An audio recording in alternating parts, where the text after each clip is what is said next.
இன்றைய உணவு இன்றைய உணவு இன்றைய உணவு.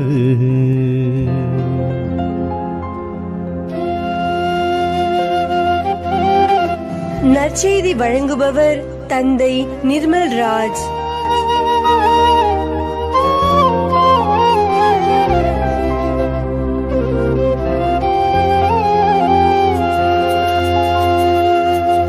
இயேசுவில் பிரியமுள்ள சகோதர சகோதரிகளே, உங்கள் அனைவருக்கும் இயேசுவின் பெயரால் வாழ்த்துக்களையும் ஜபங்களையும் அன்போடு தெரிவித்துக் கொள்கின்றேன். இன்றைய நற்செய்தி வாசகத்தில் மக்கள் இயேசுவினிடத்தில் ஒரு கேள்வியை முன்வைக்கிறார்கள். நாங்கள் கண்டு நம்பும் வகையில் நீர் என்ன அரும் செயல் செய்து காண்பிக்கிறீர்? பாலை நிலத்தில் எங்கள் முன்னோருக்கு மோசே மன்னாவை பொழியச் செய்த அற்புதத்தை செய்தார். இறை மகன் என்பதற்கு நீர் என்ன அரும் செயல் செய்கிறீர் என்பதாக கேட்டு அவரை சோதிக்கிறார்கள். அன்பானவர்களே, ஆண்டவர் இயேசு மிக உறுதிப்பட சொல்லுகிறார், பழைய ஏற்பாட்டில் உங்கள் முன்னோருடைய வாழ்க்கையில் வானத்திலிருந்து மன்னாவை பொழியச் செய்தது மோசே அல்ல, மாறாக என் தந்தையே. அன்பானவர்களே, அதே தந்தை தான் இன்றைக்கு என்னையும் இந்த உலகத்திற்கு அனுப்பினார் என்பதாக ஆண்டவர் தெளிவுபட மக்களுக்கு விளக்கத்தை கொடுக்கிறார். முன்குறித்து சொல்லப்பட்ட எல்லா இறைவாக்குகளும் தன்னிலே நிறைவேறினதைத்தான் ஆண்டவர் இயேசு வாழ்ந்து காண்பித்தார். அன்பானவர்களே, அந்த அரும் அடையாளத்தை குறித்து ஆண்டவர் விளக்கமாக சொல்லுகிற பொழுது, வாழ்வு தரும் உணவு நானே, என்னிடம் வருபவருக்கு பசியே இராது, என்னிடம் நம்பிக்கை வைப்பவருக்கு தாகமே இராது என்று குறிப்பிடுகிறார். அன்பானவர்களே, லூக்கா நற்செய்தி 22ஆம் அதிகாரம் 19வது இறைவார்த்தையில் ஆண்டவர் நற்கருணையை ஏற்படுத்துகின்ற பொழுது சீடர்களிடத்தில் சொல்லுகிறார், இது உங்களுக்காக கொடுக்கப்படும் எனது உடல், இதை என் நினைவாக செய்யுங்கள் என்று குறிப்பிடுகின்றார். அன்பானவர்களே, என் நினைவாக செய்யுங்கள் என்ற அந்த வார்த்தையை இன்றைக்கு கத்தோலிக்க திருகவை செய்து கொண்டே இருக்கிறது. இனி உலகம் முடியும் வரையிலும் அது நடைபெற்று கொண்டே இருக்கும், செய்யப்பட்டு கொண்டே இருக்கும். அதன் பெயர்தான் திவ்ய நற்கருணை என்கின்ற அருள் அடையாளம். அன்பானவர்களே, இந்த திவ்ய நற்கருணைக்கு 2 காரியங்களை நாம் செய்ய வேண்டும் என்று ஆண்டவர் இன்றைய நற்செய்தியில குறிப்பிடுகிறார்.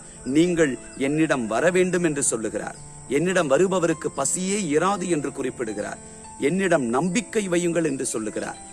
நற்கருணை சந்திப்பிற்கும் நற்கருணையின் மீது ஆழமான நம்பிக்கை வைக்க வேண்டும் என்பதுதான் இயேசுவினுடைய போதனையாக இருக்கிறது.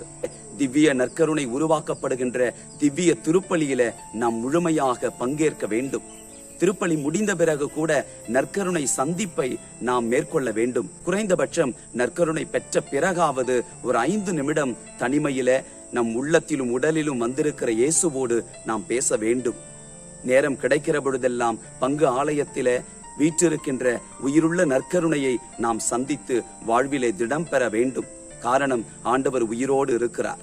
அன்பிற்குரியவர்களே, அந்த நற்கருணையின் மீது நம்பிக்கை வைக்கிறவர்களுக்குத்தான் இயேசுவினுடைய அந்த உயிருள்ள தொடர் பிரசன்னத்தை உணர்ந்து கொள்ள முடியும். நம் தேவன் உயிருள்ள தேவன், ஆலயத்தில் எப்பொழுதும் வீற்றிருக்கிறார். நற்கருணை ஆண்டவர் உயிரோடு இருக்கிறார். நம் வாழ்க்கையில இதைவிட பெரிய ஆசீர்வாதம் வேறு என்ன இருக்கக்கூடும்? அவரை நாம் சந்தித்தால், அவருடைய உயிருள்ள பிரசன்னத்தில் நம்மையே நாம் நேரத்தையும் காலத்தையும் ஒதுக்கி கரைத்து கொண்டால் அபிஷேகம் நம் மீது கடந்து வரும் என்பது உறுதி.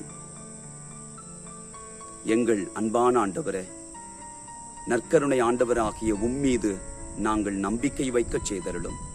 ஆண்டவரே, இந்த உலக பிரகாரமான அறிவியலிலும் அறிவு சார்ந்த காரியங்களிலும் நம்பிக்கை வைக்கிறோம். வலைதளங்களிலே பார்ப்பவைகளின் மீதும் நாங்கள் கேள்விப்படுகின்ற உலக பிரகாரமான காரியங்களிலும் நாங்கள் நம்பிக்கை வைத்து உண்மை என அறிந்து கொள்ளுகிறோம். ஆனால் மிகப்பெரிய உண்மை நற்கருணை உண்மை என்பதை நாங்கள் உணர்ந்து அந்த மறை உண்மையின் வழியாக, அந்த உயிருள்ள மறை உண்மையின் வழியாகத்தான் கத்தோலிக்க திருகவை இன்றைக்கும் இயங்கிக் கொண்டிருக்கிறது, உயிரோட்டம் உள்ளதாய் இருக்கிறது என்பதை உணர்ந்து நாங்களும் அந்த உணவின் மீது நம்பிக்கை கொள்ளவும், அந்த உணவை எப்பொழுதும் சந்திக்கவும், அந்த உணவை எங்கள் ஆன்ம உணவாக நாங்கள் பெற்றுக்கொள்ளவும் செய்தருளும். இயேசுவின் நாமத்தில் ஜெபிக்கின்றோம் தந்தையே, ஆமேன். God bless you.